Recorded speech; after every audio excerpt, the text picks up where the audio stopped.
Good morning, guys. I was delaying my video as long as I could in my microphone because my dog is irritated at somebody, probably a leaf blowing across the driveway. So I was trying to avoid that as long as possible. But it's great to have you all. So we'll get started in 1 minute. We've got lots of great stuff for you today.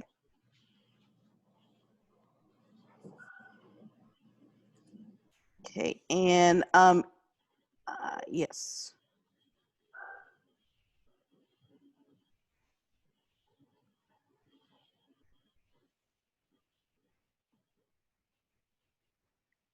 Yes, Becky, you would be putting out your snacks right now, and we would be eyeballing it, rushing through so we can get to the snack part.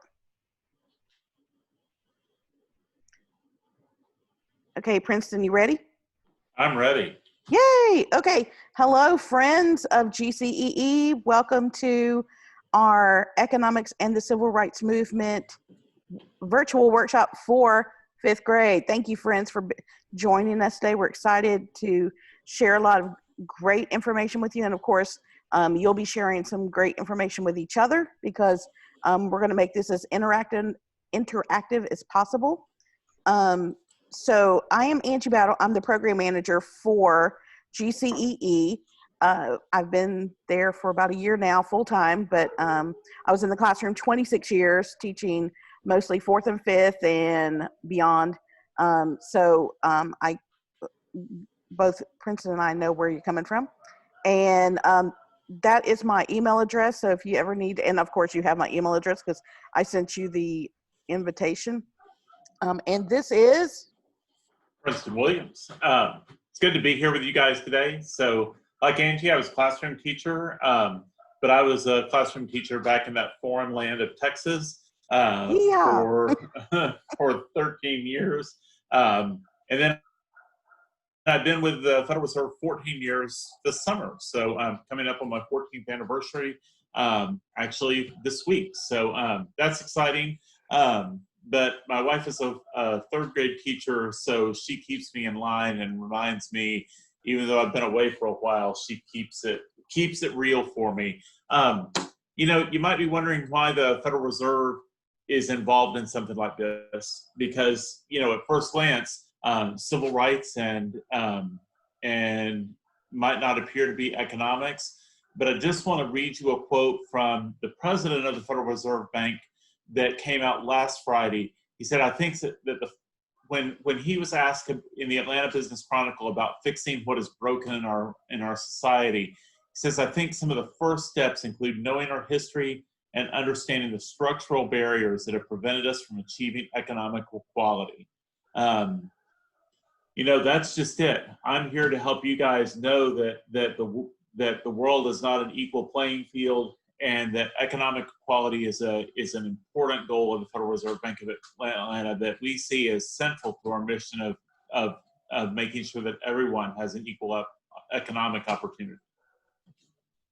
So back to you, Angie. Thank you very much, Princeton. That is correct. And because as if any of you participated in the virtual workshop that we did last week, that inaugurated this whole series that we're doing, because today we're doing 5th grade, next Monday we're going to be doing 8th grade, and then Princeton, you and Chris are doing 12th grade this week. Is that correct? So I'm sorry, my bad. Next week. So suffice So suffice to say, we've got each of the grade levels that teach that have in their standards concerning civil rights. We're addressing each one of those grade levels now. So we just believe it's critical, just like Andre Dickens, who inaugurated this whole series, said, it's not just about civil rights, it's about silver rights. It's about the economics, and we're going to get into that today. So we cannot do this if it weren't for these fabulous folks that are generously funding this virtual workshop, Georgia Humanities, and Publix Supermarket Charities. We're very grateful. All right, so as with everything we do, we're going to base everything we do on the standards. And speaking of the fifth grade standards, we're going to look at economics through the lens, we're going to look at history through the lens of economics. And our history standard is SS5H6, which is mostly about the civil rights movement. And as you can see, I've marked in red the big topics that we're addressing today. I've had, some the wonder, well, why aren't we talking about Martin Luther King Jr.? You'll see why as we proceed forth through this. And the economics, opportunity cost, productivity are the big economic concepts that are affected by the civil rights movement. All right, it's breakout room time, which means I'm going to be putting you in breakout rooms. And if you're not familiar with breakout rooms, I'm going to kind of give you the straight skinny on this. So what I'm going to do is I'm going to arrange for you to be put in breakout rooms. It's going to automatically do it. And let's see, I'm going to have, let's see, we want 4 people per room. So I'm going to, oops, I don't want to do that. Okay, so we're going to do 3 to 4 people per room. So there's 34 of you right now. So I'm going to go ahead and set that. Before I open all the rooms, here's the question. I'm going to give you 5 minutes to discuss this question, your response to this following question. All right, here's the question. What gives you economic security? What gives you economic security? So I'm going to go ahead and open all the rooms. You just click on join that room and you'll head right on in there. If you're still kind of in this lobby area, I'm going to assign you to a room. So it might pop up twice. So 5 minutes. What gives you economic security?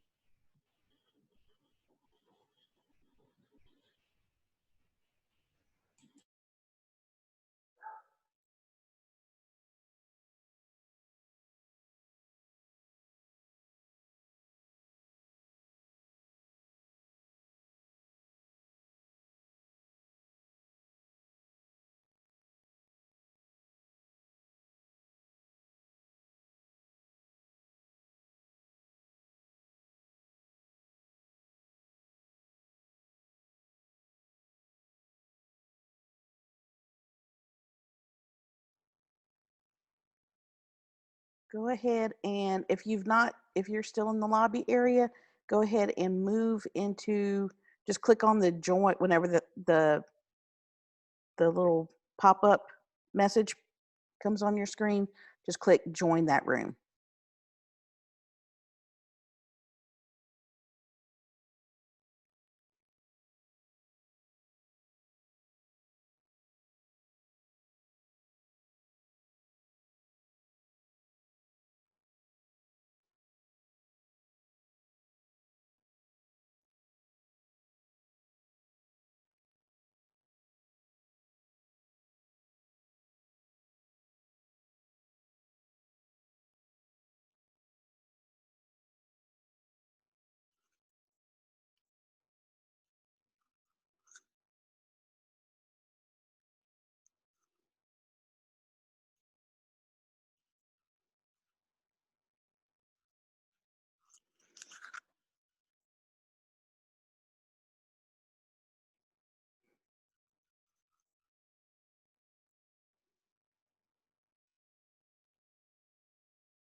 Miss Battle, can you send me back to my room? It kicked me back out.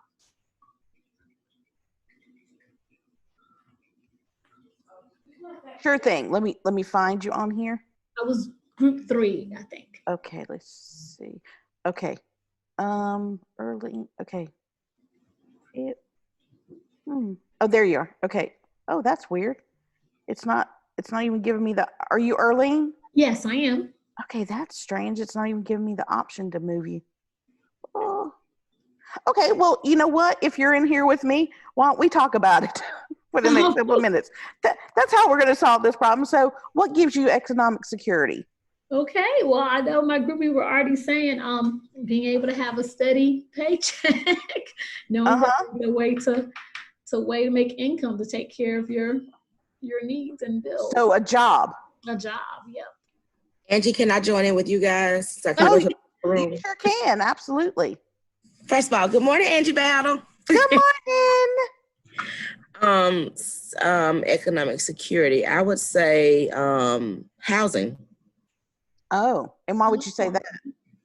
American dream. Owning your own home is one of your greatest forms of equity and financial, statement and security. So I might just went blank, but yes, housing. Okay. Yeah. So housing, a job that, a steady job, gives you a steady paycheck. What else? Because we're looking at the word economic and we're also looking at the word security. What about education? Can you explain that one?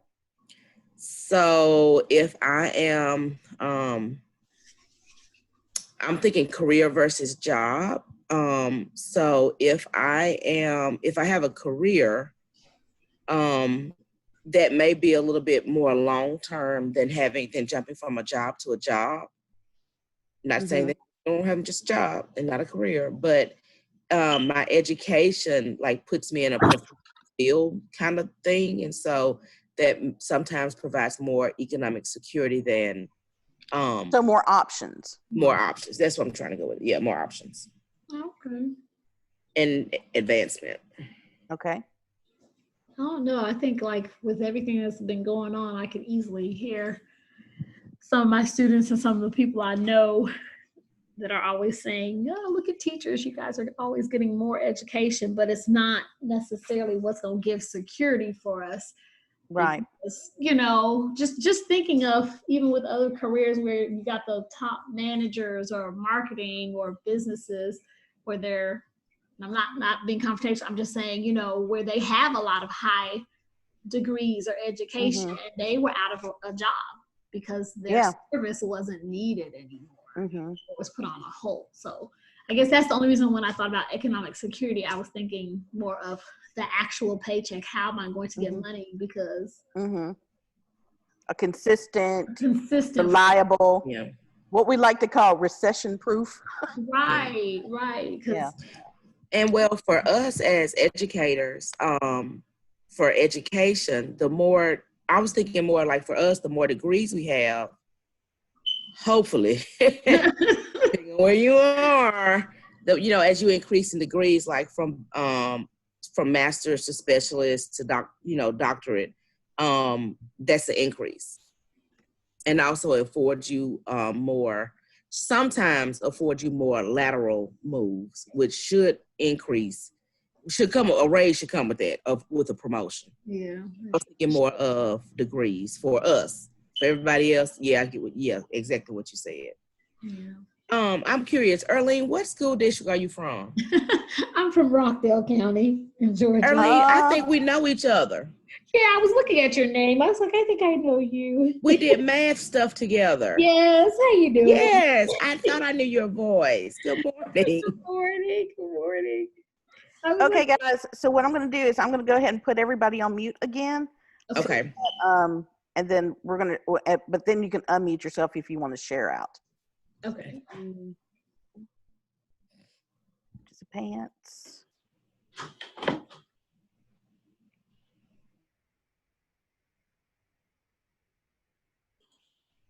All right. So what I've done, we've got a few more people coming on back. I love it when it takes a little while because that means that people were having really great conversations. So they're trying to tear themselves away from those great conversations.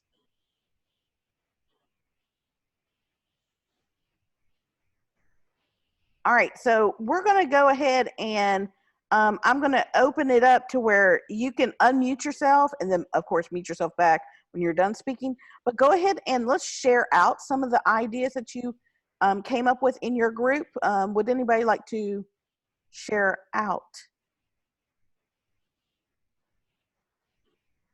You can unmute yourself and speak out. Okay. Hey, Jennifer. Hey, how are you? Great. I'm missing your Chick-fil-A, okay? Girl, yes. But we said good health, Oh. a steady flow of resources, Okay. such as your job or business, constant flow of income, 401k, and retirement. And so that means, okay, so I was about to ask, I'm going to move little sister over here. So when you're talking about resources, you mean financial resources. Is that accurate? Yes, ma'am. Okay. Okay. And that would be paycheck, retirement Yeah. funds, oops, etc. Mm-hmm. Hey, Okay. Angie Battle. Yes. Hello. While you are typing, I just wanted to sort of, echo onto what Jennifer just shared from our room. The one thing that we both sort of all thought about was having a stable career, not so much a job, but, especially thinking in education, something that even in certain times is sort of stable. Having that job was really, really did a lot to kind of enhance our sense of economic security. Right. And how does one obtain a career? Well, yeah. So, Education. extensive training, I would say, it's definitely not a time that I envy, my friends who are sort of in the service industry, for example. Right. Right. And even though they've been trained a good bit, it does. Correct. That particular type of training is, has its limitations, is what you're saying. Yes. Okay. Angie, we talked about, in our group, we talked a little bit about Yes, some of the Becky? decision making. We talked about decision making. We discussed some of the stuff that you've been talking about in other workshops on needs versus wants, and how wants aren't really something that we're studying. It's not language of the standards, but that people have to make decisions based on scarcity of money. And so some of those decisions are to make sure your security wants might be supported by your spending habits. Because we can't say needs anymore. It's forbidden. The needs police will come and get you. Okay, so we're saying choices. Yeah, choices. Anyone else want to share out before we proceed forth? Also, this is Katina Hinton. Good morning, Hey, everyone. Katina. Understanding money management. You can have you can have a plan, but if you don't know how to manage your money, that does not give security, economic security. It's like we hear it all the time in the news about an NFL player that starts off a rookie and they're given like gobs of money, but then in a few years they're broke. And so now that they've instituted a money management training for them so that they don't end up in that situation. That's a very good point. Oh, I'm going to put yes, Kristen. In my group, we talked about housing as a source of economic security, and I'm going to add one of my own, that food security, because we all know that we've got kids that are not eating.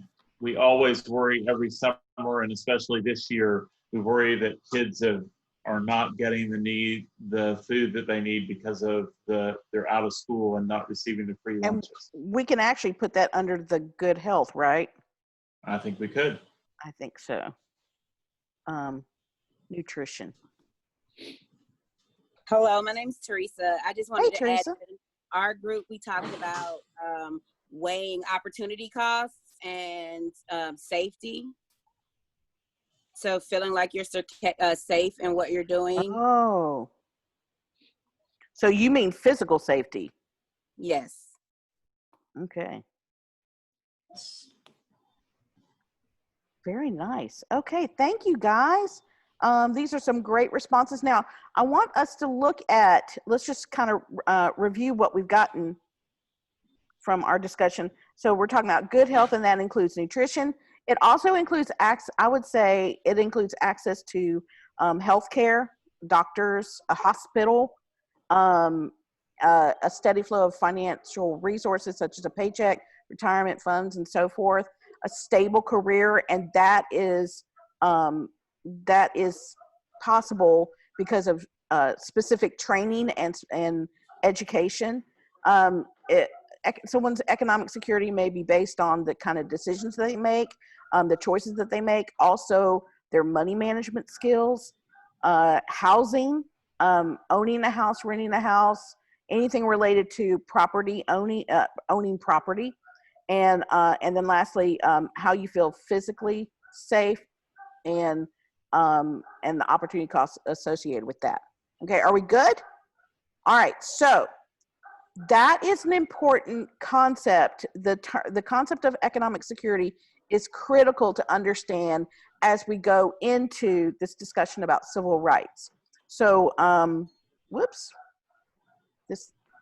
that's the boss speaking. So there are going to be a lot of, so what we're going to be speaking specifically about are the 10 demands of the March on Washington in 1963. And also we're going to be talking about a lot of legislation that address those demands, so forth and so on. However, because there are a lot of vocabulary involved in some of the things that we're going to talk about, there's some vocabulary that may be unfamiliar to your students. So a way to teach this vocabulary and at least expose them to it, and then the more you talk about it as you discuss the demands and the legislation to meet those demands, that's how you're going to build, that's how you're going to solidify their understanding of those vocabularies. But as far as exposing them to it, we're going to go ahead and go to quizzes. And so I'm going to go to the chat, and let me, if you'll give me just a second, I'm going to pull up, let's see, there we go. I'm going to put this in the chat link, the quizzes link. There we go. And if you'll go ahead and check your chat box out, I'm going to put that there. Okay, I don't want that. Here we go. Well, you know, you have 50 million things going up. Okay, ooh, recession and depression proof, yes. Okay, here we go. There's your link. If you'll go ahead and click that, it'll take you straight to the quizzes that we're going to do. If you've never done quizzes, oh my gosh, it's so much fun. You want to talk about, I make quizzes for my 15-year-old son to help him study, but it's great to use in the classroom too. And it should automatically put you in this room. If you don't see the link, you can see, if you want to do it on a different device, you're more than welcome to. But if you can look on the screen, it'll say, go to joinmyquiz.com, and there's the game code. But if you click that link, it'll automatically take you here. I hear the music going. I love it. And I'll get you started in just a second. I'm going to mute everybody for right now, except for Princeton. So, it's not letting me mute.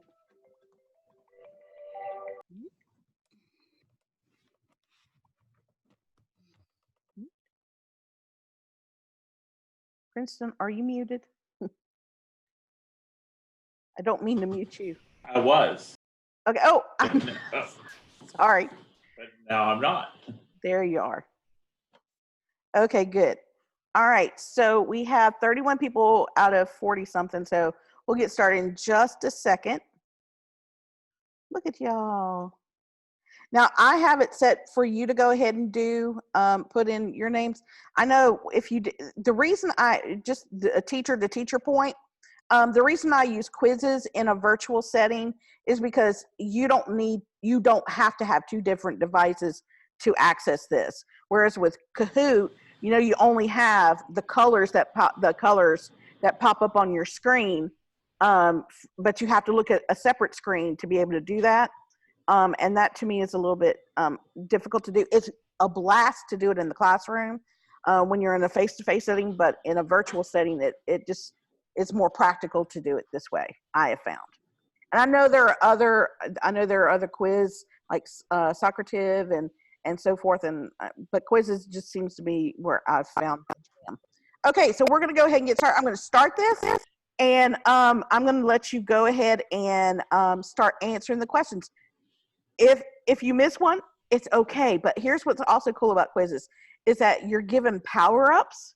So I encourage you to take advantage of your power-ups. So we'll go ahead and get started. Here we go.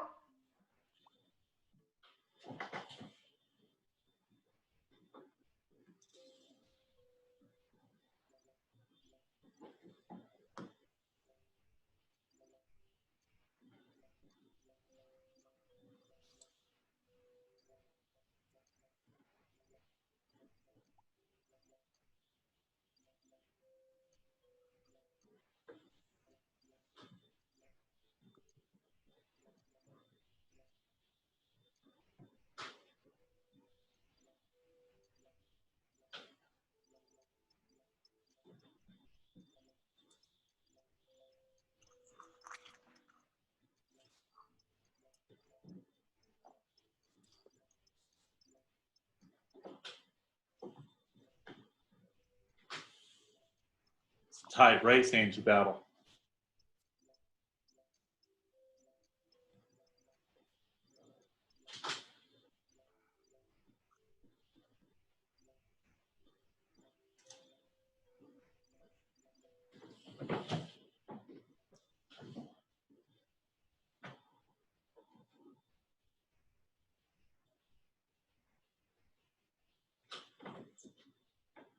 Look at Vanessa Ellis jumping.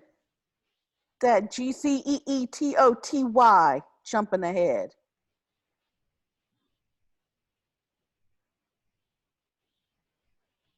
Ooh, Lisa just leapfrogged over.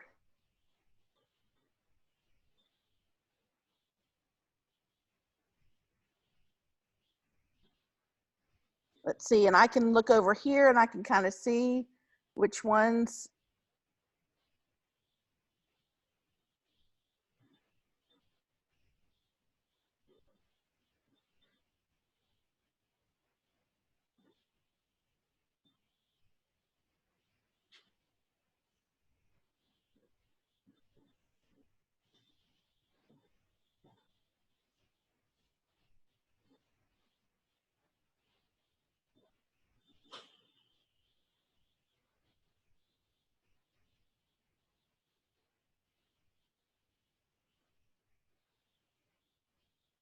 Okay, we're going to give this one more minute and then we're going to shift. Y'all are doing great though, 92% accuracy. You. Good job.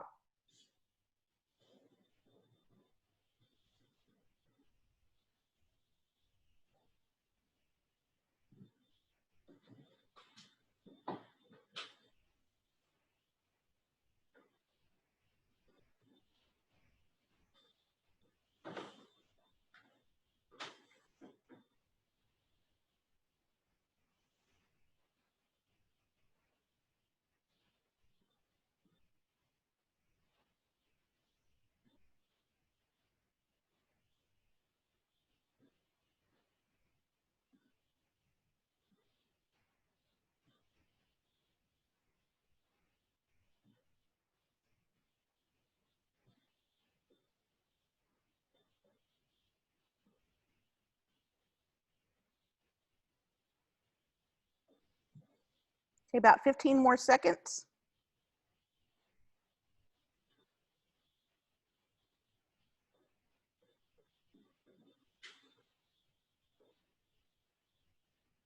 Ooh, y'all are doing great. These are professionals, Angie Battle. Right? They're not playing around, man. That's right. In it to win it.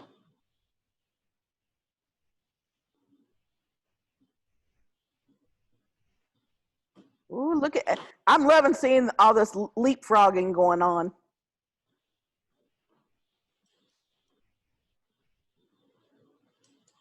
All right, guys, for the sake of time, so we can make sure that we get to everything, I'm going to go ahead and end the game. I know some of you are like, but I'm so close. Okay, I'm going to end the game. Here we go. 5, 4, 3, 2, 1. Let's see what we got. Third place is Lisa. Second place is Kiva. First place is Jennifer H. Jennifer H. Go whoop, whoop.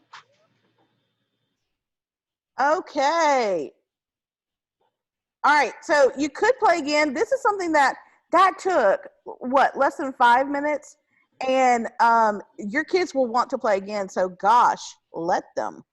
So the toughest question was check all that are considered to be public accommodations. The ones that are correct are retail stores, hotels, and restaurants. The one that is in that would not be checked would be family's bathroom. So, and I noticed that the two questions that were the toughest were the ones that you had to check off all of the ones that were correct rather than just the one answer. So it may have been the type of the question format rather than the knowledge of it. And that's an important thing to do whenever you're doing assessment. Interesting fact, the average time, oops, let's see what did it say? The average time taken per question was 3 seconds. Ooh, that's a very quickly. Very good.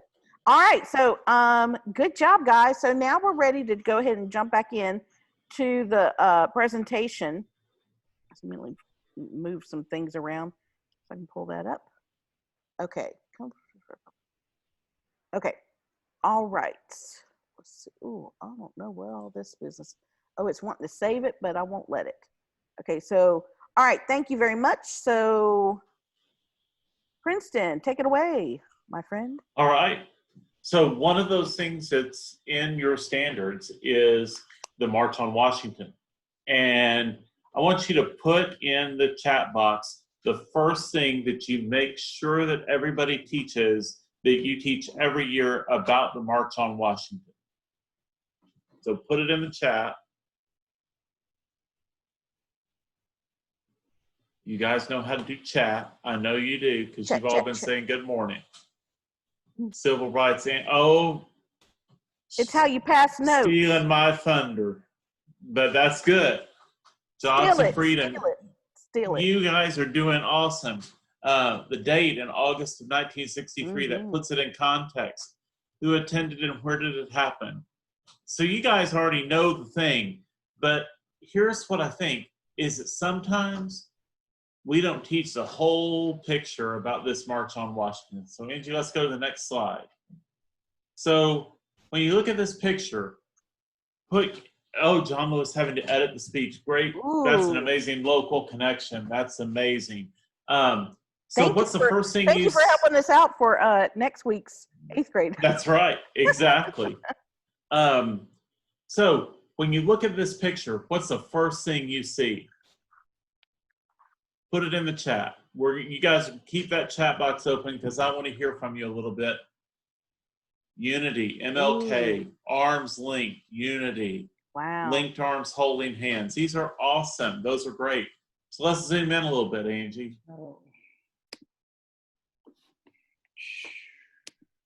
What do you see now? MLK and the protest signs. Union. All right, keep going, Angie. Jobs for all now. Look at that. And you guys already said this. Go ahead, Angie, click one more time and we're going to get all the way to it. Sometimes I think we don't talk about this as the central demand of the March on Washington for Jobs and Freedom is we march for jobs for all.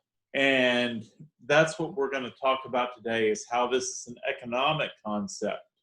All right, keep going.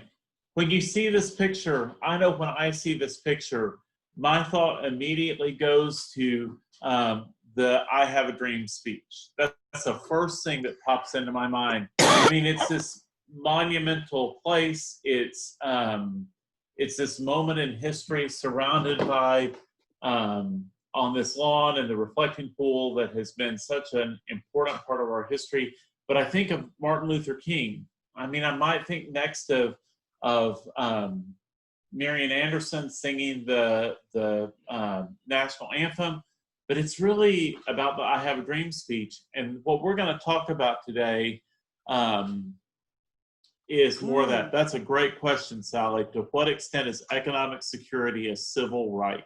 And she also brought up how we teach the March on Washington, which is in the standard, of course, but also part of this whole time period is the Poor People's Campaign. Right. That's a very good point. All right. So look at these signs. What are some of the signs that jump out at you guys? Put it in the chat. I want you to think about what we see here, because we think about civil rights, but most of these signs are not what we would first think of as civil rights. They talked about integrated schools.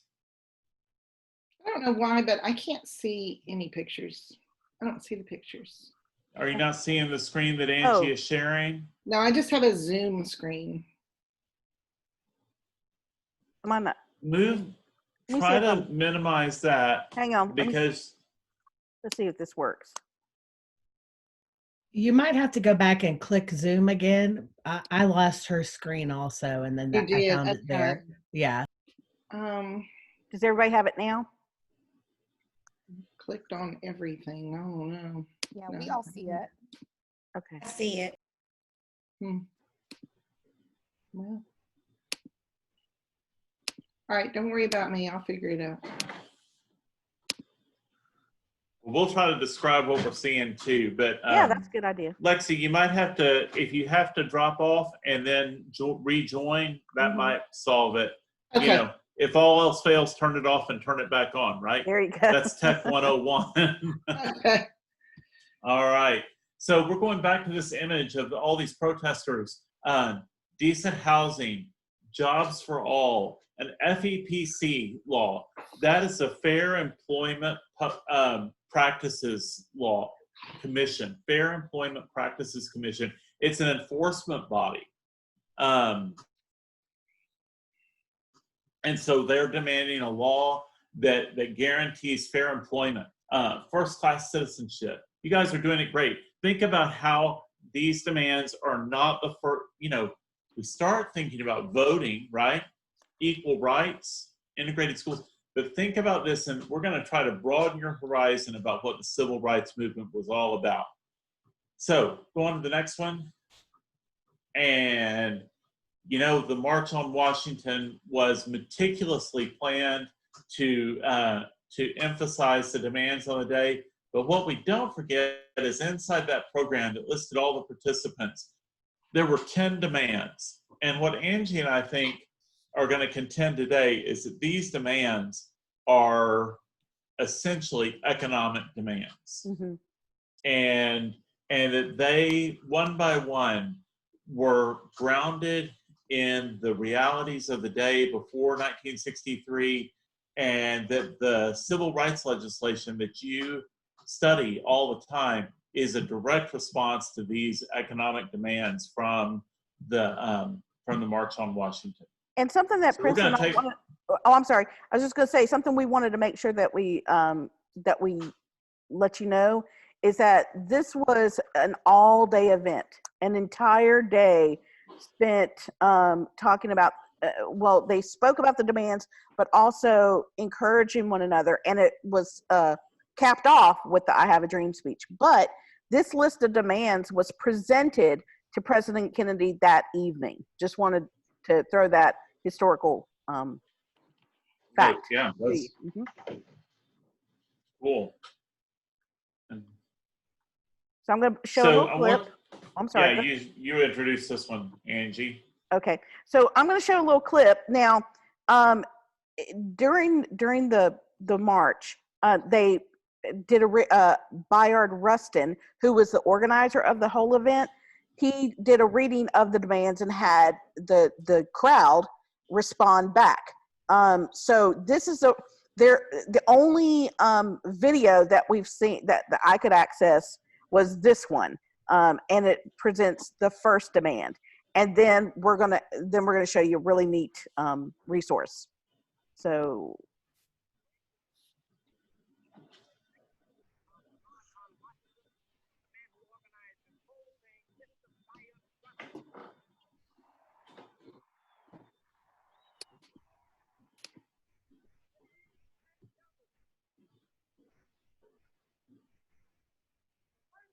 I can't hear it. Miss Battle, I think you have to share your Wait. sound. Trouble hearing it. hang on, wait a second. Okay, so if you can't hear the sound, you should. I'm not sure why the sound. You have to share your sound on your computer. Okay, hang on just a second. Mute, join, use sound. Okay. It seemed like right before you said something, we started hearing it, like you turned it up or something. Okay, so what I'll do is I will say this: even if you can't hear it right now, the words that he's saying are there on the side. So hopefully I can get that worked out. Okay, so I'm going to start back over just so you can catch the feeling of it.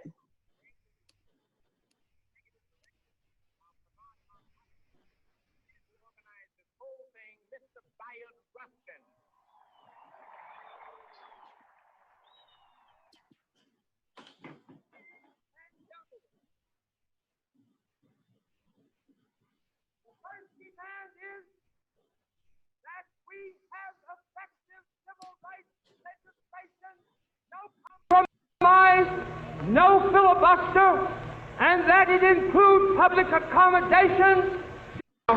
Bring to you the executive director of the March on Washington, the man who organized this whole thing, Mr. Bayard Rustin.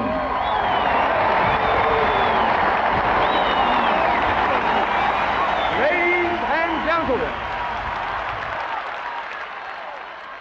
the first demand is that we have effective civil rights legislation, no compromise, no filibuster, and that it includes public accommodation, decent housing, integrated education, FAPC, and the right to vote. What do you say?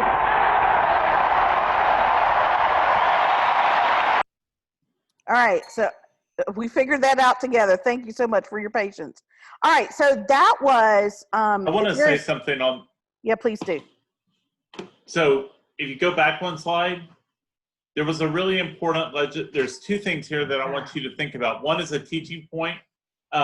Is it this document, the program that Angie's going to include in the link with you guys, so you'll have a copy to this, the scan of this original document, and audio and video like this is our primary sources. That is the stuff of history and that we can share. The other one that I want you to point to on this next slide is that he adds some words to the March on Washington, to the demand, and talks about that he demands no filibuster. I want you guys to remember that the Southern Democrats even though Democrats had a large majority in the U.S. Senate, the Southern Democrats attempted to block many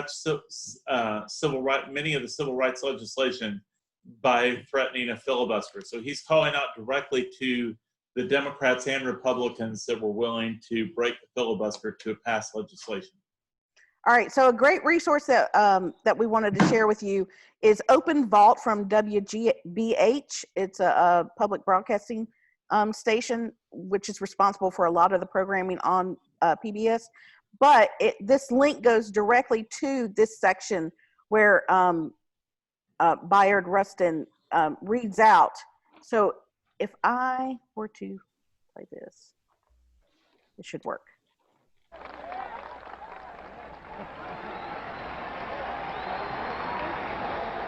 The introduction for the Reverend Dr. Martin Luther King, Jr.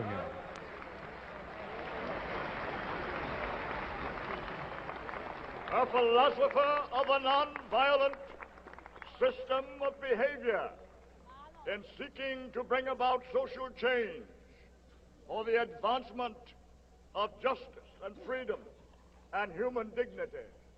I want to introduce now Brother Bayard Rustin, who will read the demands of the March on Washington movement. Everyone must listen to these demands. This is why we are here. And now, Bayard Rustin, Deputy Director of the March, will read the demands. Now, you've heard the first one, so I'm going to skip them to. Number 2, they want that we demand the withholding of federal funds from all programs in which discrimination exists. What do you say? That sounds like an agreement. So we're going to jump back over to the PowerPoint presentation.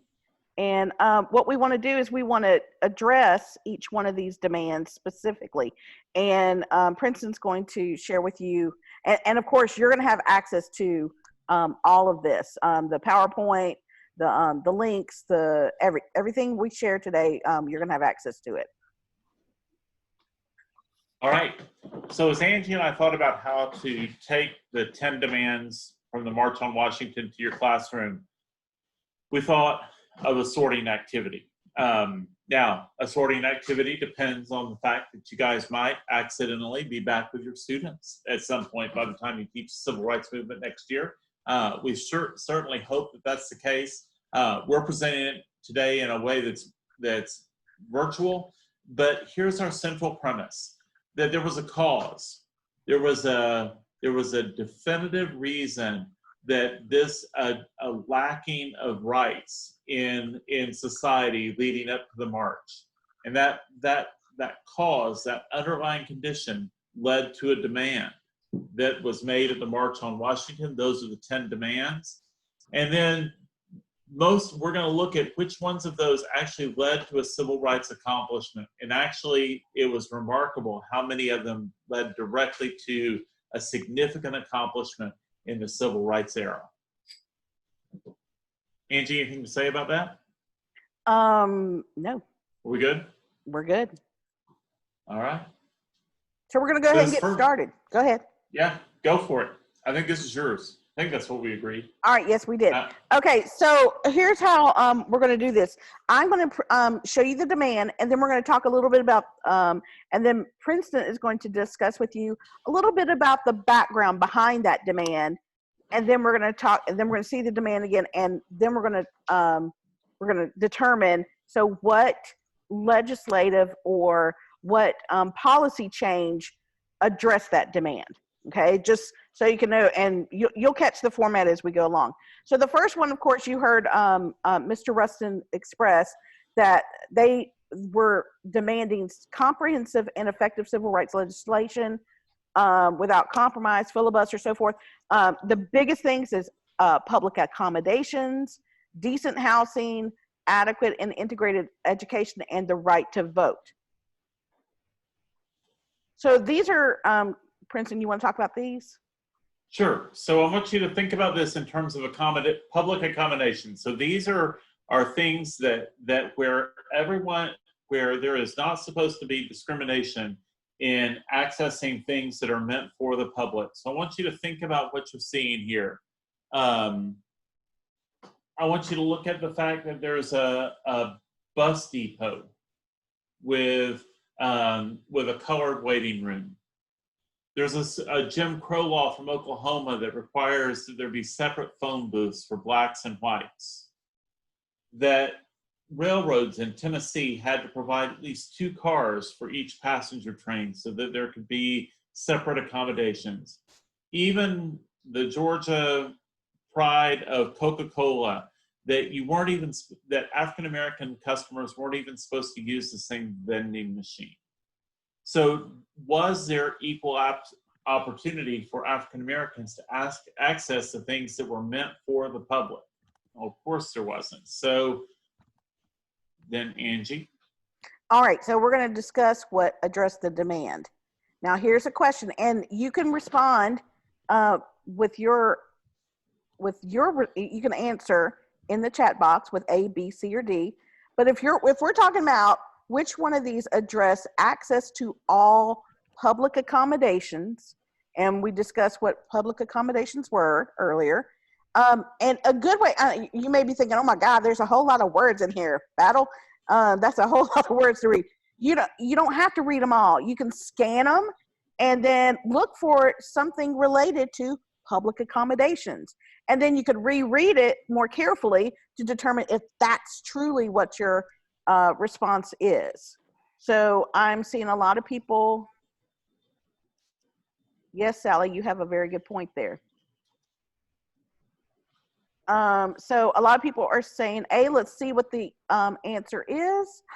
It is A, Title II, which is the section of the Civil Rights Act of 1964, which is the next year, outlawed discrimination based on race, color, religion, or national origin in hotels, motels, restaurants, theaters, and all other public accommodations.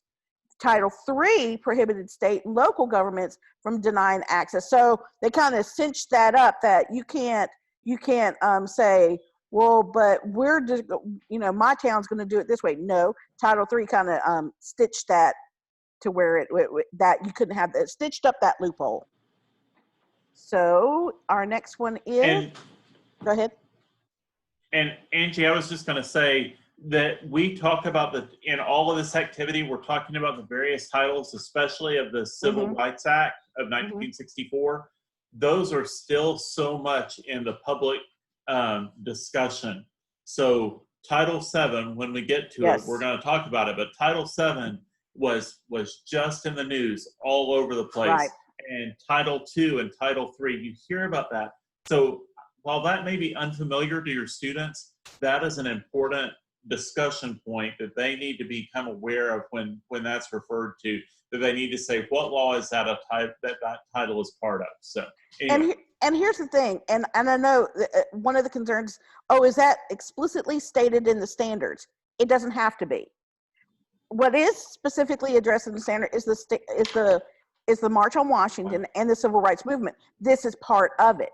You can't really teach the Civil Rights Movement without addressing the legislative and policy changes that address the demands of the Civil Rights Movement. So I just wanted to make sure that we understood that just because it's not spelled out word for word for word doesn't mean that you don't address it. So just this is how you address it. So this is a great way to address it, to be fair. All right. Listen. So the second demand in that list was all about housing, decent housing. So I want you to think about Levittown, New York. So Levittown was a kind of the model suburb where people coming back after World War II was where they could buy a house in the suburb that was going to increase in value. And Levittown was one of the first of those. And this is actually a picture of Levittown from the National Archives. Well, imagine if you bought one of those houses in the 40s or the 50s, how much it was going to increase in value right there close to New York City. But here's the problem. Military veterans like Eugene Burnett were not able to do it because every house in Levittown had a clause in the lease to purchase document that said that it could not be used or occupied by any person other than members of the Caucasian race. Absolutely, blacks were forbidden unless they were coming to work in Levittown. So, what was the demand? All right, the demand was decent housing. So, which one of these policy changes or legislative actions that address decent housing? We knew you'd like this activity, folks.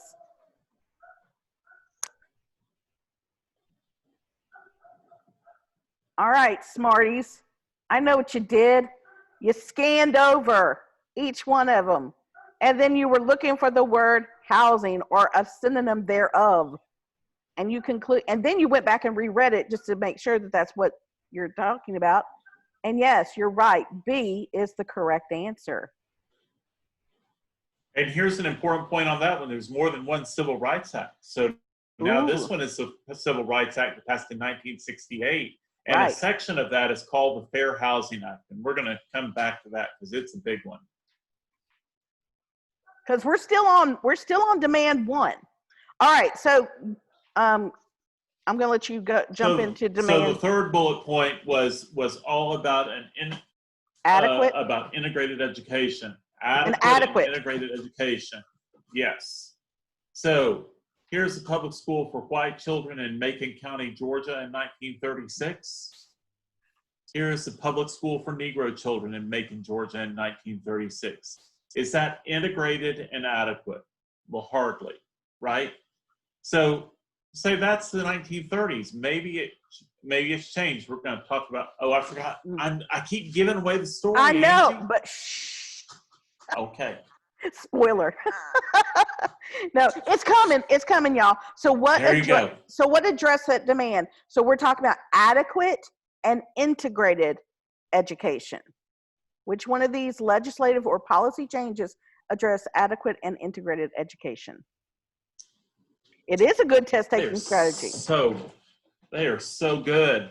Right? Like they've done this before. It's like they know this material. And who knew? But we're showing them did. Yes, but we're showing them a different strategy to approach it.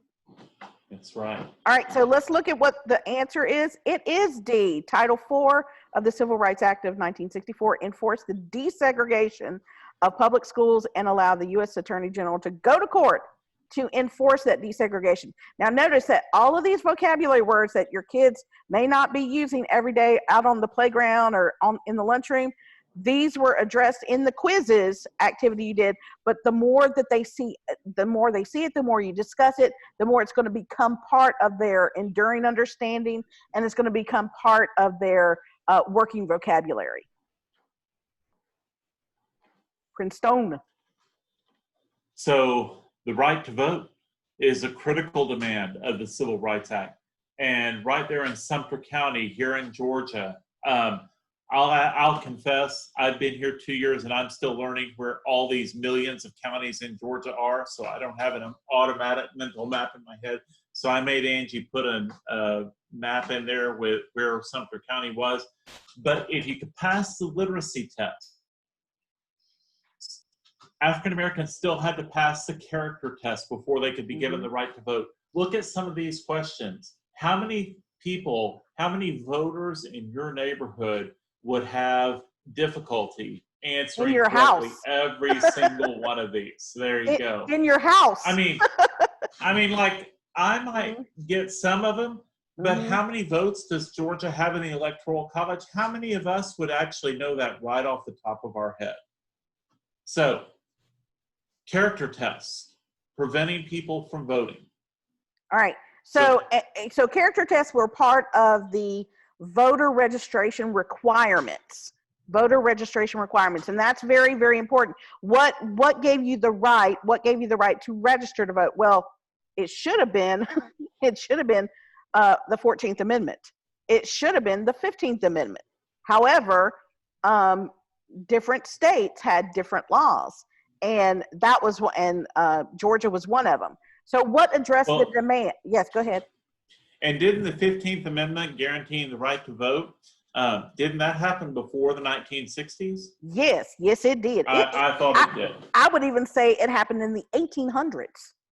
So just throw that out there. Yes. Got it. All right. So the right to vote. So which one of these legislative or policy changes, policy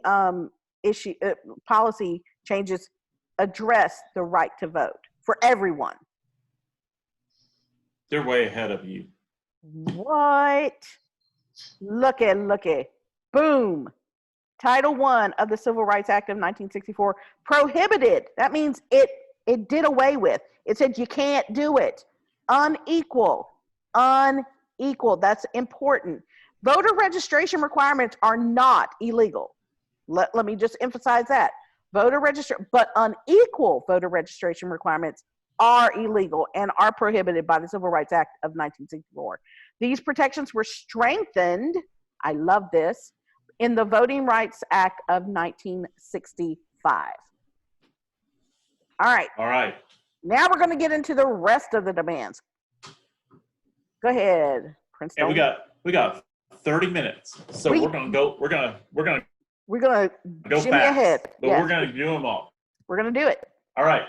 withholding of all federal funds from all programs in which discrimination exists. The money, the laws follow the money. So here's an example. After World War II, there was the Serviceman's Readjustment Act. It's also called the GI Bill, signed into law June 22nd, 1944, was supposed to help veterans in 3 major areas: medical care, you guys talked about physical safety, purchase of homes and businesses, a place to live and a place to work, and then access to education to undergird that. But and what everybody, happened? look, unanimously passed. Nobody disagreed with it. But then, here's the thing. Southern Democrats, like John Rankin of Mississippi, who was the chair of the House Veterans Committee, knew that FDR would not sign the GI Bill if it contained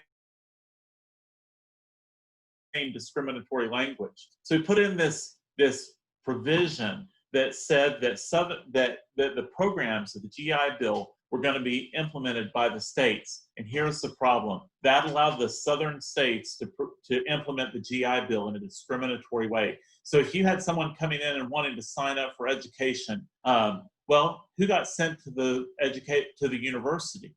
And who got sent to a low-skill training program? I think we all know. All right. So then, if you withhold the money from the GI Bill, then maybe stuff is going to start to change. So what addressed this demand? All right. So which legislative or policy change addressed the demand of withholding federal funds from any program where discrimination occurred? Lisa's right on it. Look at here. All right. So let's look. Yes, it is Title IV of the Civil Rights Act prevented. That says you can't do it. It's against the law. You cannot do that at all, no matter who you are. All right, number 3. All right. So now we're going to talk about desegregation of all school districts in 1963. Those pictures from Macon were in the 1930s.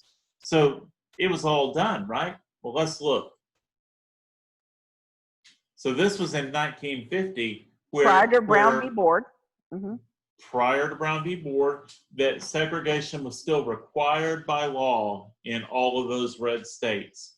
And in the orange ones, segregation was allowed. So widespread across the South and the West in the United States. And let's not forget that these were pictures that were used in Brown v. Board.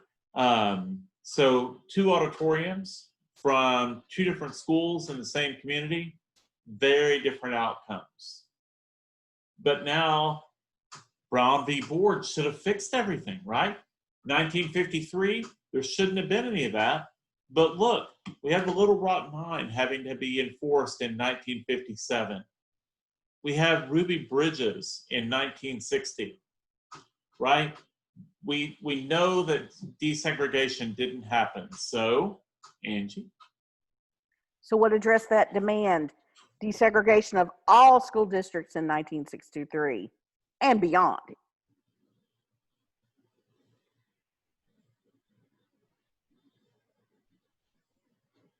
Look at you, my smarties.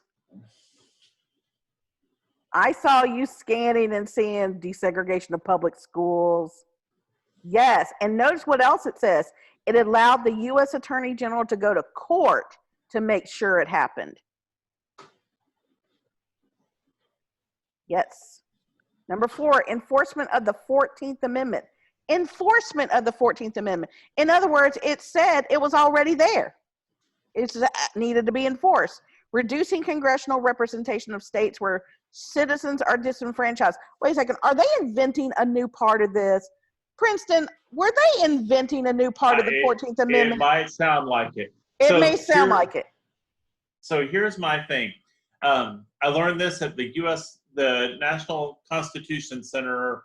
Oh, that's not quite the right name, but it's in Philadelphia. And here's how you remember the Reconstruction Amendments. Free citizens vote. So the 13th Amendment freed the slaves. The 14th Amendment granted citizenship to all males 21 years and older. Now, well, males, so you know we aren't there yet, but it is a citizenship amendment, and 15 is voting. But here's the thing that we want you to see in Amendment 14. So Section 1 talks about the fact that that everybody is a citizen, but now look at Section 2, and I think Angie has some highlighters to help us with all of this. When the right to vote in any election for any of these federal or state offices, if that is denied to any of the male inhabitants of the state, the basis of representation therein shall be reduced in proportion. What that says is if they kept someone from exercising their full citizenship by voting, an African-American man, then that African-American man should not be counted in the population of that state that allowed them to have representatives in the U.S. Congress. Wow, that's power, because they're losing influence at the federal level by prohibiting someone from the right to vote. Here's the problem.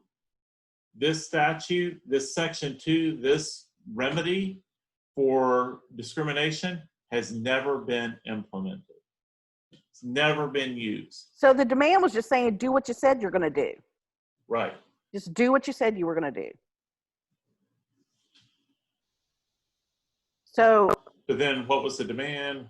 What addressed this demand? Enforcement of the 14th Amendment, reducing congressional representation of states where citizens are disenfranchised. Remember, disenfranchised means a right that is given them has been taken away without due process, without any just cause. So you guys are starting to pop in there. This is really important because this is one of the places that the demands were not met, right? So we're going to talk about lots of successes that came out of these demands. This is a remedy that was never used. So now a new order banning discrimination in all housing. So we're back to housing again. Housing is critical. So let's look at this. All the way back to the 1930s, part of the New Deal was to establish the Federal Housing Authority Administration, and many people have a FHA loan for their first house. Well, that's great. What does an FHA loan do? Well, it says that you've got mortgage insurance, and that mortgage insurance guarantees that if you don't pay the loan, then the federal government will pay off the loan. You'll lose your house, but the federal government will repay the lender. Now, here's the thing. That should make lenders more likely to lend to everybody because they're guaranteed that they're not going to lose the money on a house. But before the federal government would write this insurance, they had to make sure that the house was worth something, right? That they were lending on a good property. So in the 1930s, we can go to the next slide, the Federal Housing Administration published this underwriting manual to tell people how to evaluate houses that were going to be purchased with a loan that was guaranteed by the FHA insurance. So federal government. Federal government. This is federal law. Look, you got the seal of the United States, the name of the Congression of the executive branch agency, the whole bit, and let's look at some of this language. All right, so this is long. It's all talking about all the things that the restrictions should be added to every purchase, the deed restrictions that would make a property more valuable. So it was to prohibit the occupancy of properties except by the race for which they were intended. This is a direct thing that led to Levittown, right? So FHA loans said that Levittown should have that kind of prohibition, that only be occupied by Caucasians. Let's look at another one. Look at this. Schools should be appropriate to the needs of the new community, and they should not be attended in large numbers by inharmonious racial groups. They are describing segregation right here in federal law, in fact, requiring it. Here's a map of Atlanta. The process by which this happened was that they graded neighborhoods. So if you lived in a green neighborhood, look at this map and you kind of see the empty part right here in the middle. You can't see where I'm pointing, but right there in the center of town is downtown.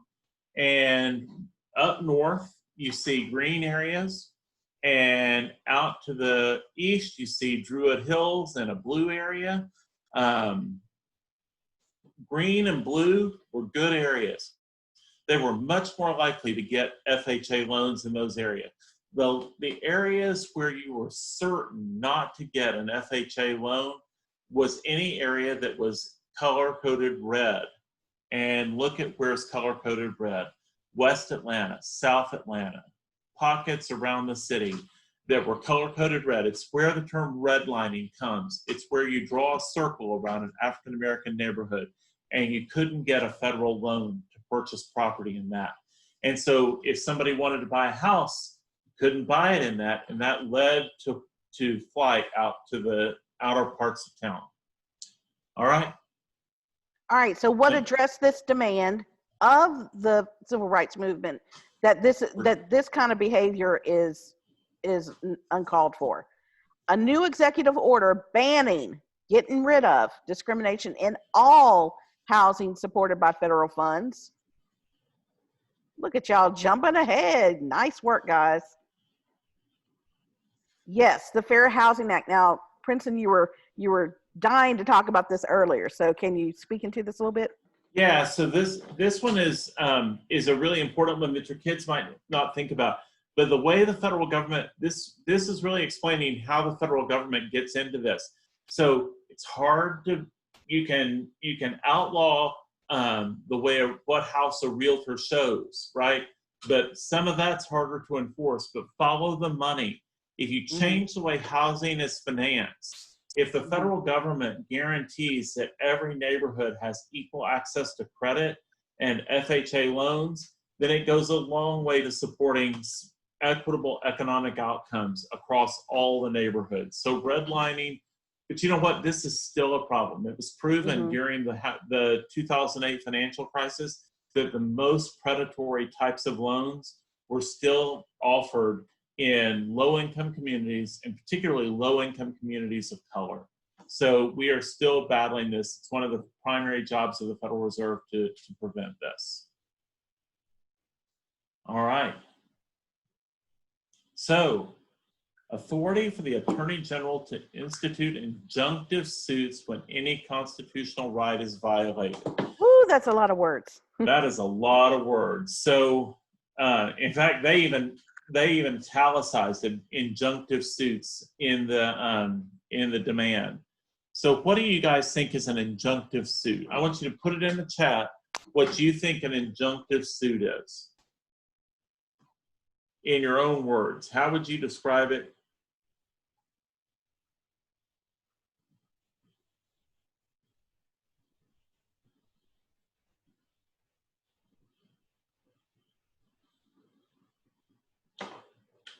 Nobody's jumping in. All right, so but they remember it was in our quiz that we did earlier that an injunctive suit meant that you prevented from someone or a group of people from doing something, or you made them do something. It's like you're enforcing something to be done or to be not done. That's exactly right. You guys are jumping in now. You were just shy. Now, nobody on this call is shy, but it's a court order that has the full weight of the law behind it that can be enforced. So, and the Attorney General can ask the courts to do this. That's what's going on here. You were typing. I was just saying, you guys all know that wait time is the hardest thing in the world for a teacher. And especially in this virtual, because it just seems like crickets out there when I'm sitting here in this room by myself talking away. So what addressed the demand?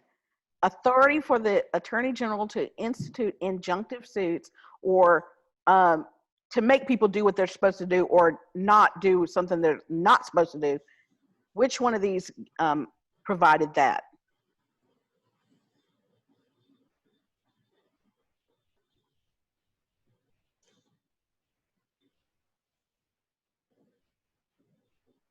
So the Attorney General is in a couple of these, so that's kind of tricky. Yep. But which one talks about a court remedy? They got it. Yes. That's right. He So can become people- involved in a lawsuit, yes. Or he or she could become involved in a lawsuit. Back in the 1960s, it was probably a he. So you were, but here's the other thing. The Attorney General, and this is one where Angie and I kind of worked on language to make it a little bit easier for fifth graders. The law actually says that the Attorney General could certify the case as being of general public importance, right? So it was all about that the Attorney General could go in and kind of add the force of his office in order to support a civil rights claim that had been filed in court. In other words, what Princeton is saying is it could be a lawsuit that someone in Wyoming what's the word I'm looking for? Yes. How they could bring forth a lawsuit in Wyoming. But if the Attorney General of the United States says, "Oh, you know what? This is an issue that pretty much addresses a national issue." So because it's something that it addresses a general public issue, then he or she could say, "You know what? We're gonna bring this before the higher court so that we can address it, so that it doesn't become an issue again, legally." It's awesome. All right. A massive federal program to train and place all unemployed workers, both Negro and white, on meaningful and dignified jobs at decent wages. So this is where the civil rights movement meets up with Lyndon B. Johnson's War on Poverty, because it was all about this. But African Americans were at a particular disadvantage. So remember that GI Bill, and we said that it was implemented unequally. Look at this data from Mississippi in 1946. Whites occupied 85% of skilled and semi-skilled jobs, and African Americans occupied about 92% of unskilled jobs. It was particularly egregious at this point that that oftentimes in southern states, African Americans were actually forced to accept jobs that were lower than their unemployment benefits. But if they refused to accept the lower pay, then they lost their unemployment benefits anyway. It was an egregious way to implement a law that was designed to benefit people who had fought for our country. So what are we going to address?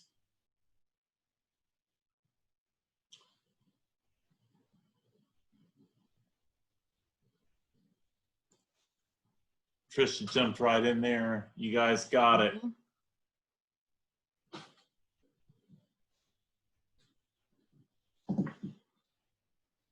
Now, go for it, Ann. Now, this does not mean that the Job Corps was the Job Corps was not the only federal program, but and the Job Corps specifically addressed the meaning for 18 to 24-year-olds, I believe. So it's not the only one, but it is the most significant one at that time that was produced. But there have been many different federal programs that have been started for different facets of it. So whether there may be a widespread, like one general one, I think there's more that are more specialized that have been instituted, and also lots of nonprofits that receive that do a lot of this work as well. So, but a federal program was really what they were shooting for.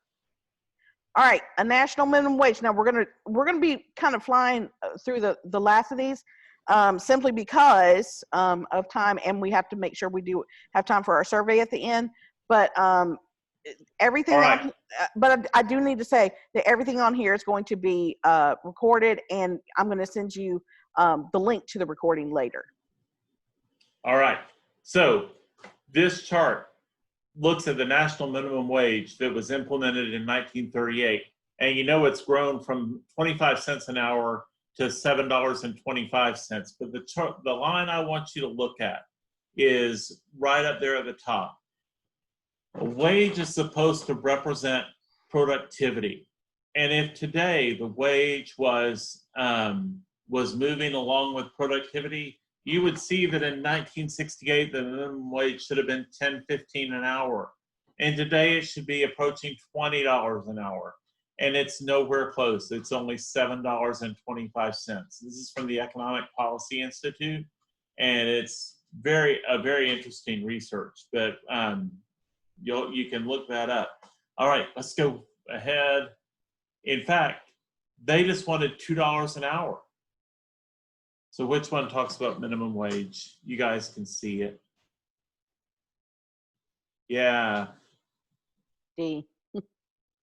So if you adjusted minimum wages for inflation, in 1963, the nominal minimum wage was $1.25. It would be like if you asked for a $10.44 minimum wage in today's dollars.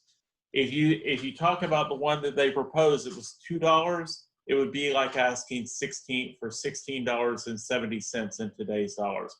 Really curious that they were asking back in the 1960s for essentially what people are still asking for is a $15 minimum wage. All right, go ahead. So the Fair Labor Standards Act. So making sure that that the Fair Labor Standards includes everybody. It turns out that the Fair Labor Standards Act talked about the minimum wage. That's actually where that came from. It talked about child labor. It established rules for overtime. It didn't include protections for women. It didn't include federal workers. It didn't include agricultural workers. And so they were demanding that it would include these underrepresented groups.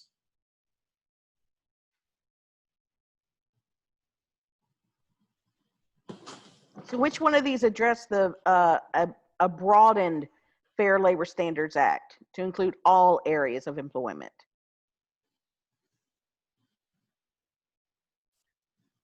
You guys are so smart. Yes, you found the word Fair Labor Standards Act in your choices. And here's the thing, and this is something that Prince and I discussed when we were preparing this, is that sometimes the answer is right there. And sometimes our students have the hardest time with the right there questions. Sometimes it's not hiding. Sometimes it's right there in front of you. That's right. Nobody's trying to trick anyone. All right, and finally, number 10, a federal Fair Employment Practices Act barring, that means making it illegal, discrimination by federal, state, and municipal, which has to do with local governments, and by employers, contractors, and employment agencies and trade unions. In other words, pretty much anybody that can employ anybody. This is saying you can't discriminate no matter who you are. And the unions that represented them. Yes, yes. So we all know about the history of discrimination in that. But remember that Rosa Parks was arguing for equal services from a municipal agency when this happened, when she was arrested. So how was this addressed?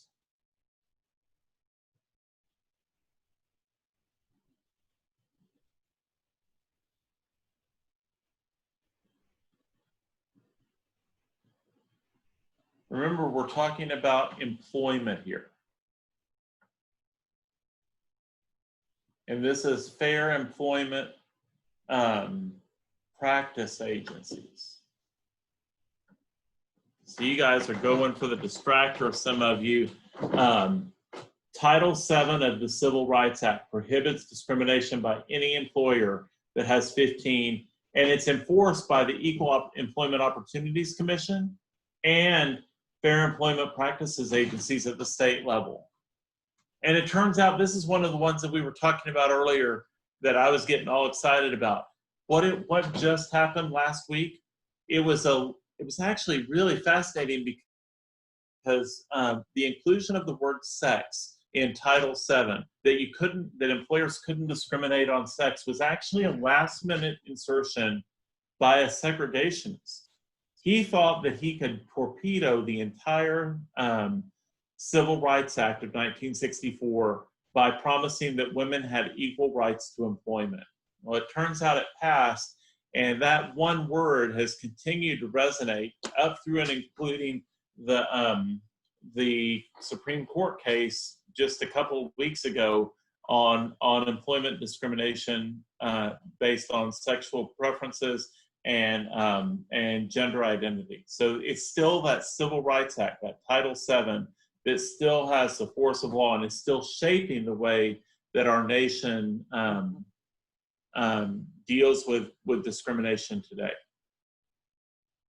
All right. So this is a clip and we're not going to show the whole thing. I just want to show you that it's available. This is a clip that shows a roundtable discussion with these gentlemen that were there on the day of they were all there for the March on Washington for Jobs and Freedom in 1963. So this is a really important piece because it gives like firsthand reactions by these gentlemen about what happened that very day and what the implications of what happened that day were. And it's interesting because one of them says toward the end, they say that this is a very important day, but this is just, it's not the end. We've got a long, hard road ahead of us because in order for us to have these things, we've got to work for them and to work for these demands. And so I wanted to make sure that you knew this was in here so that you can, now I would not necessarily show this to the kids just all at once. You can trim it and show them clips and parts of it that are very, very powerful, poignant. Okay, so thanks for joining us today. I'm going to, let's see if I can do this real quick. I'm going to pull up the survey link. So we're so happy that you were able to join us today. It is very, very important that you go ahead and complete the survey. Super short, won't even take you 5 minutes, maybe even 3. I don't even think it'll take you 3. I appreciate all of you guys so much. And all of these resources, the links to every single one of these resources are going to be emailed to you today. So just be on the lookout for that. Oh, thank you. Aren't they cute? So that's, let's see, let me go ahead. I'm going to go ahead and put it in there one more time. If you'll go ahead and click on that link and complete that survey. And we'll hang out for a couple of minutes if you have any questions for Princeton or me, but Princeton is the man in the know. He's our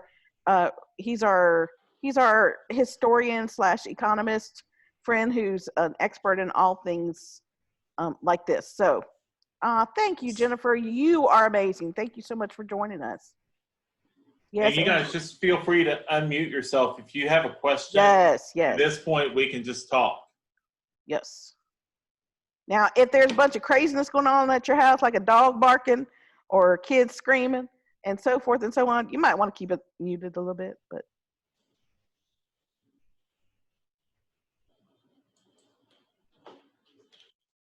All right.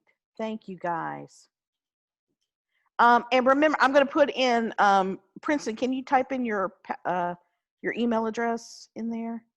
Oh, you know what? And I'll also include, he's going to type in his email address, but I'm also going to send you his email address in the resource document that I send you. And that way, if you have any questions for him or if you have any questions for me, we will be delighted to help you out. Oh, please tell your 8th grade friends that we have, if they'll go to gcee.org/workshops, you'll see the registration link for our webinar that we're going to be doing next week. So thank you, Kelly. Yes, please do. Please do. We will do our best to answer any questions you may have. If we don't know the answers, we'll find someone who does.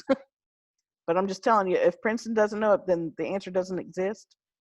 I don't know about that. I know the Google. How's that? The Google. And we know how to, yes. Hey, Lisa, glad to have you back.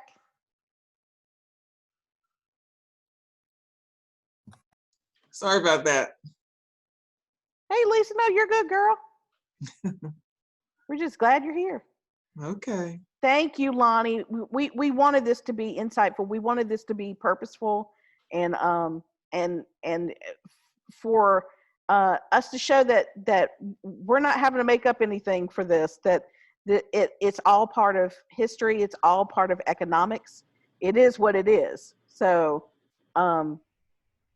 people can have their opinions about things, but you can't really argue facts. So a lot of people have asked us, so how do you teach this very difficult subject? This is how you teach it. You teach it with the facts. And the whole story. Somebody said it earlier. I think Karen said it earlier. Yes. You got to teach the whole story. This is not some, and I think my thing about all this is that it's not some sentimental, you know, God, I went down a rabbit hole and I listened to 30 minutes of the recordings that we showed you guys. Listen to the I Have a Dream speech, because it's just so powerful. It really is. But it's, and I don't want to take anything away from that, but the story of the legislation and the wrongs that were put into federal law. That were part of policy. That's right. Yeah, I mean, it's systemic, and and that is the conversation that's going on in our country today, is that we have to address the systemic problems that have been created over generations and address these things to achieve. And this is not beyond the thing for your kids. This is central to making sure that they live in a society where everyone has their right to access the American dream.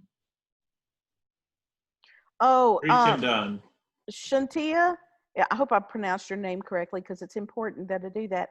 I need you to venture into math as well. Well, my friend, we will be. We do have a STEAM workshop that we're developing right now that's going to feature the mathematical practices. So yes, be on the lookout for that. That's going to be coming later on in the fall, just so you know.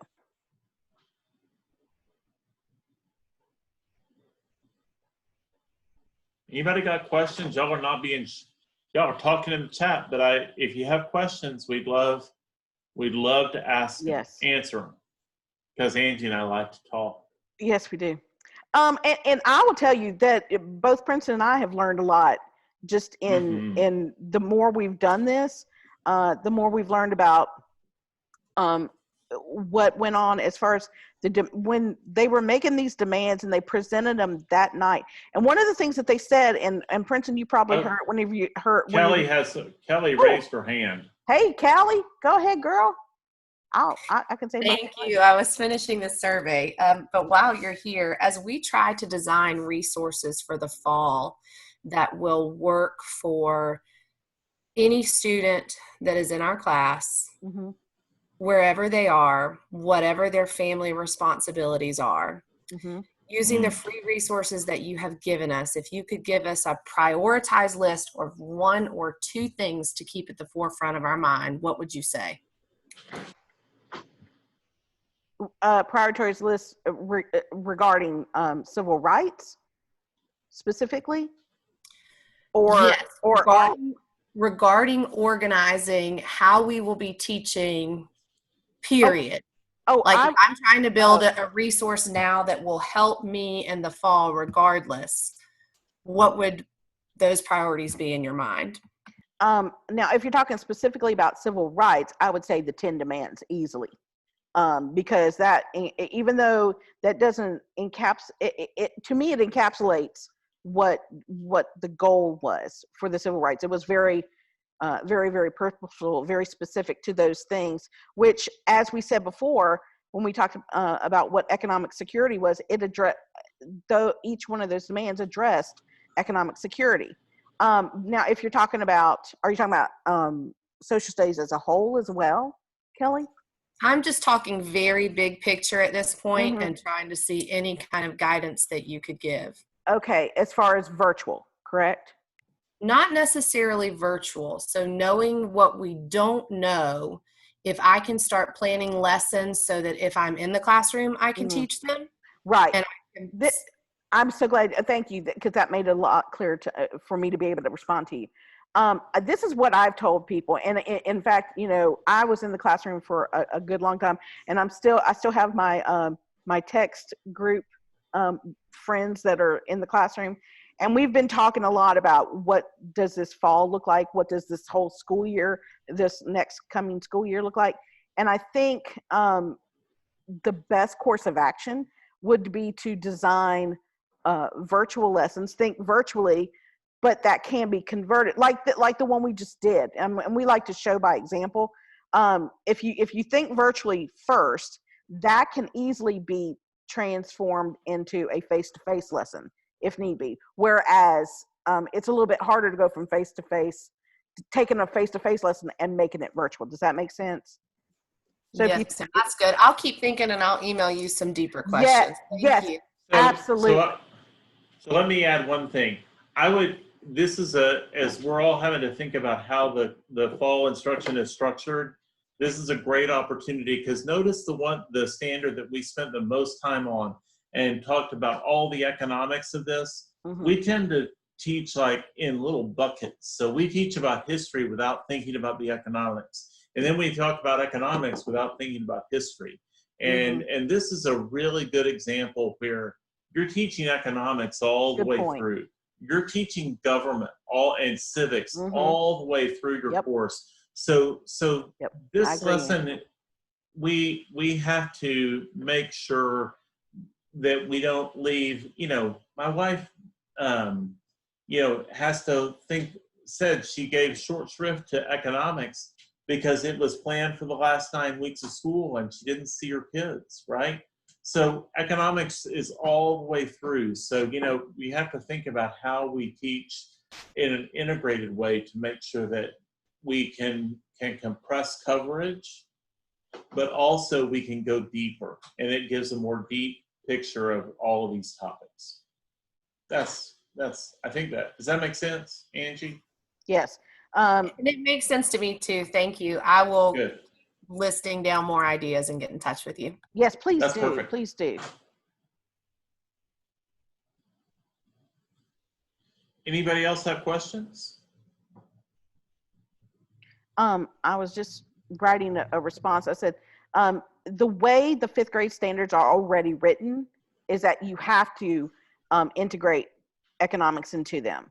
And I will also go so far as to say this, and this is me saying that, and I'm not going to speak for the DOE, even though I'm a virtual specialist for the DOE, but I can say this pretty unequivocally, pretty certain, that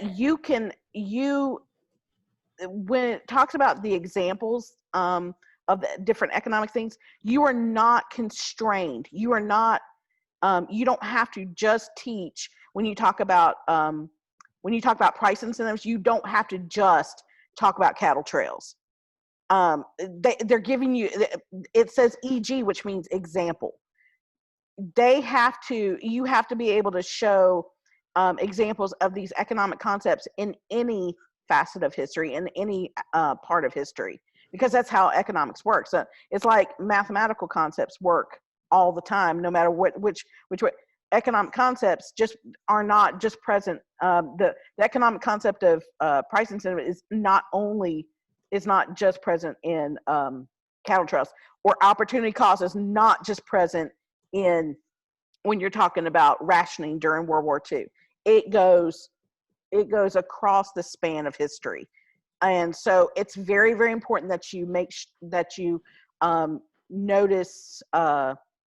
notice where if you lock down what the definitions of or if you understand what the economic concepts are themselves, you can apply them to any historical teaching that you do. And then by doing that, you're going to get way more bang for your buck. Angie, I don't know if you, but I didn't know. Do you have like any picture books about any of these topics? Why, yes, I do. In fact, we do. We're gonna.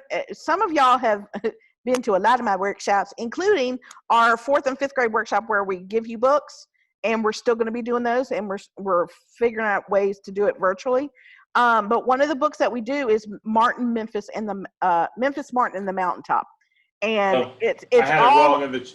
It's okay. You just got too little. It's okay, but it's the economic impact. In fact, it flat out says it's an economic issue. What they were dealing with, it was the sanitation strike of 1968, which is 5 years after the demands were made, and they're still striving, still working toward equality in the workplace, equality with pay, equality with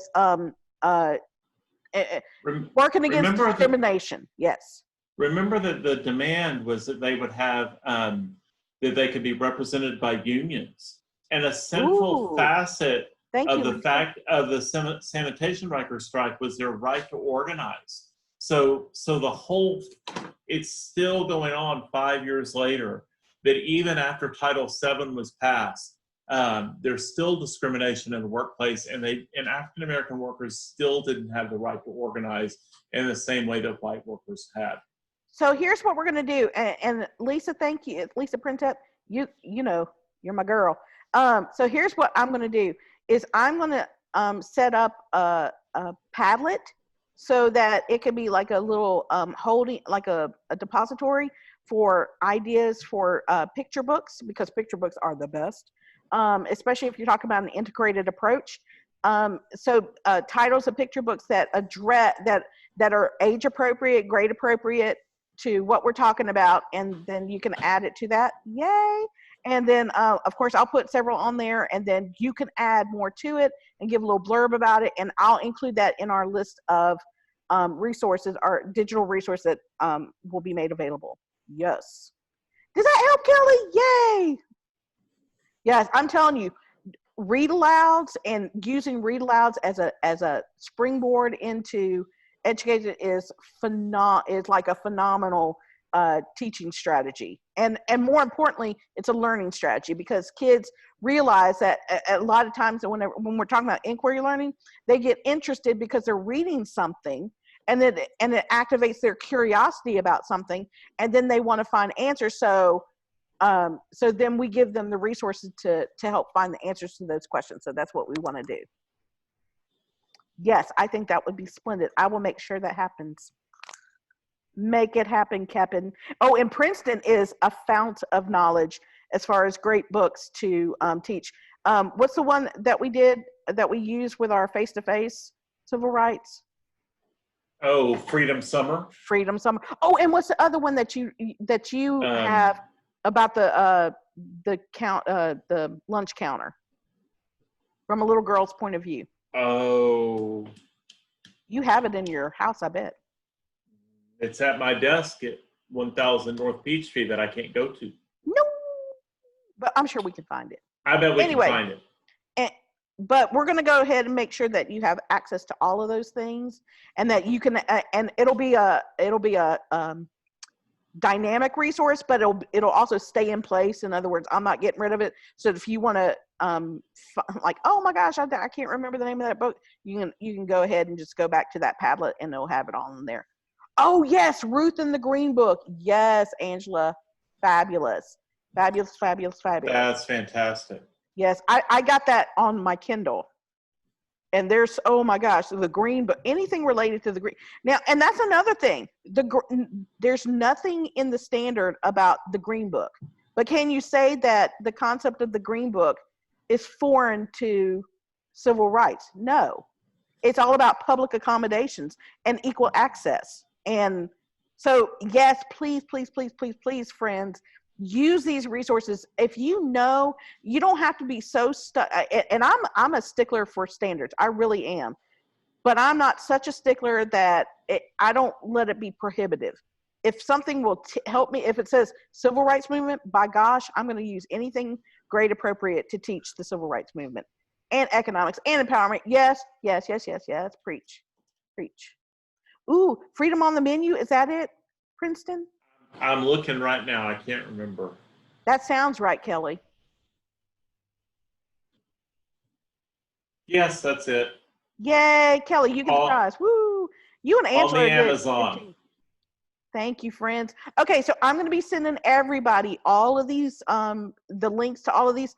If you don't receive them, if you don't receive a document with all the links to it by tomorrow morning, email me and let me know, because either, well, I will have it sent out. Either there was a glitch with the registration, and because I've noticed that it's happened a couple of times where somebody will type in, whenever they register, they'll type in their email address and they're off by a letter because they're doing fast fingers, and it'll be off by a letter, and so it gets bounced back to me, and I don't know what their original email address is. So if you don't see it by tomorrow morning, email me, pester me about it. I do not mind at all, because that's what we're here for. Princeton and I are both here to serve you. Hey, I was going to tell you that Freedom on the Menu, I loved it because it's a way to teach point of view. So when you're teaching point of view to your students in ELA, it's a great way because it's all told from the little sister's perspective about her older siblings went to jail. And so, teach about the civil rights movement while you're teaching about point of view. You guys know how to do that, but that's one that I love to do with that. I love it. I love it. Okay, guys, well, we're going to go ahead and wrap this up. If you have any other questions or comments or anything, if you want to share it with us by email, jbattle15@gsu.edu, and his. Kristen.williams@atl.frb.org. And we look forward to seeing you next time. Bye, guys. Have a great day. Have a wonderful summer. Thank you so much. Have a good day. Bye, friend. Bye.